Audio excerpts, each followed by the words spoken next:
condoning of violence against women with disabilities. It can look like excusing violent behaviour. It can look like downplaying violent behaviour or shifting the blame away from the perpetrator to the person who's experiencing the violence. I think perpetrators are often excused when violence is perpetrated against women with disabilities through the language that a lot of people use. Some of the things they might say might be, "It was just a bit of rough handling. He is actually a really good carer." When I hear language like that used about my own community or other women with disabilities, it makes me so angry. It gives permission for people to target people like us, like me, a woman with a disability. We spend a lot of our lives as advocates building up and empowering these women, and then to have all that work undone with one word or a couple of words is just really frustrating.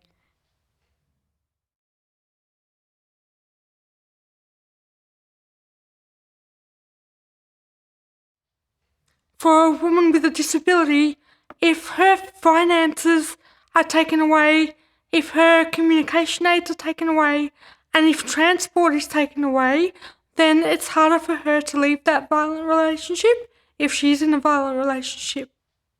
Quite often it's hard to get employment due to discrimination. And that's really frustrating because you know that you could do it, you know you got the qualifications. As a woman with a disability, I am hard of hearing, and as a woman whose first language is not English, it was really hard for me to find a paid job in Australia. And it took me 14 months, over 150 job applications, and 13 interviews to find a job. The feedback I got, it was always that I didn't have enough experience to get the job.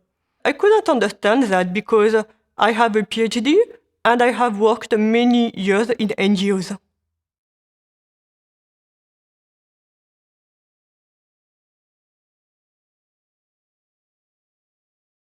Women with disabilities are often infantilized. They're often treated as unproductive members of the community. They're not really expected to access higher education or even secondary level education. They're definitely not expected to get jobs, and they're also not really expected to enter into long-term relationships or start a family. For women with disability, stereotyping happens all the time. People sometimes see us as childlike. They think we don't understand what's happening. There was always assumptions made, oh, you won't be able to do sport. You won't be able to, participate in the, Eisteddfod. You won't be able to do anything else than be in a sheltered workshop. Like, I remember my education was not encouraged by particular teachers at school because they thought that I wouldn't amount to anything.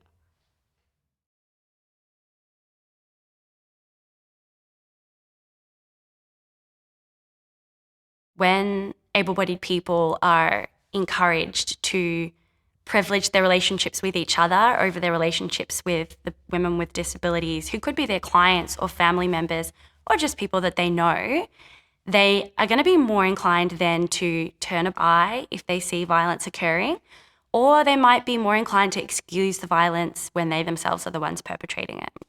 The kids in my class would make fun of me, and they would call me an alien.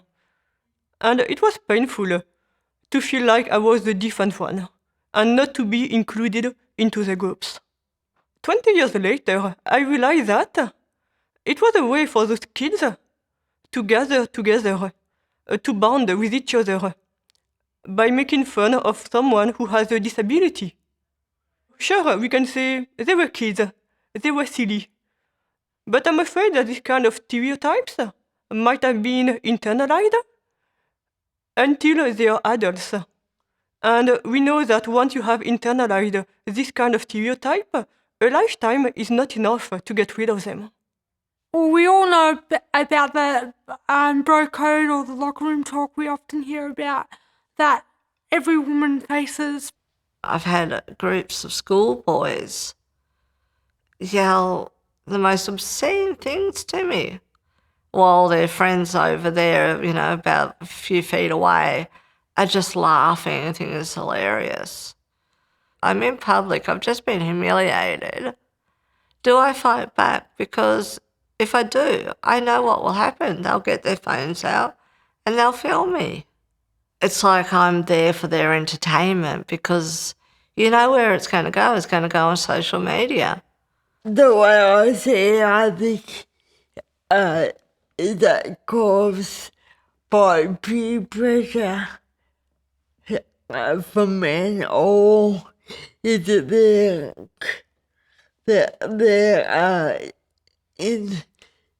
insecurity of being a male, or is it their power over other people?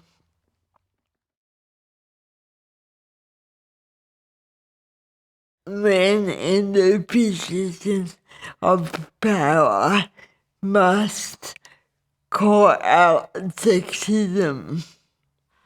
I want people, especially people in public, but also in private spaces, to be active bystanders and step in and say it's not on.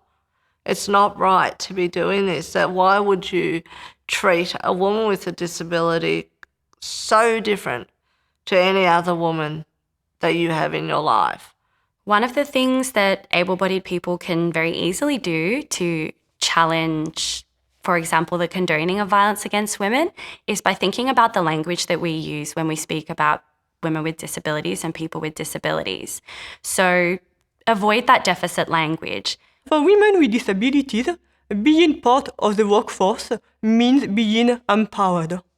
It means being independent. We need to give women with disabilities meaningful pathways to employment. So many of us live so far below the poverty line that it's very difficult for us to make meaningful change until we're on a level playing field economically and in an employment sense. We need to stop overprotecting women with disabilities and allow us to take risks, take a chance, because we need to learn. And the more we learn, the more we get better at it. People with disabilities have the right to speak up for themselves. Even if I don't understand you or ask you to repeat something, let me speak for myself. I would like to see more women with disability in leadership roles, such as management, general managers, CEOs. We have to teach our kids not to make fun of people with disabilities. And this education needs to start young. It needs to start even at kindergarten. And it can start subtly and then build up through primary school education and then really come into it at high school. That this is not acceptable. If children are brought up knowing it's not acceptable, then they won't participate in it. Prevention work is about society-wide, broad-scale change in the way that we as a community think and behave towards people with disabilities. So it's about changing people's attitudes, people's language, accessibility structures, all these kinds of factors that play into a woman with disabilities' experience of discrimination and ultimately drive the likelihood that she will experience violence.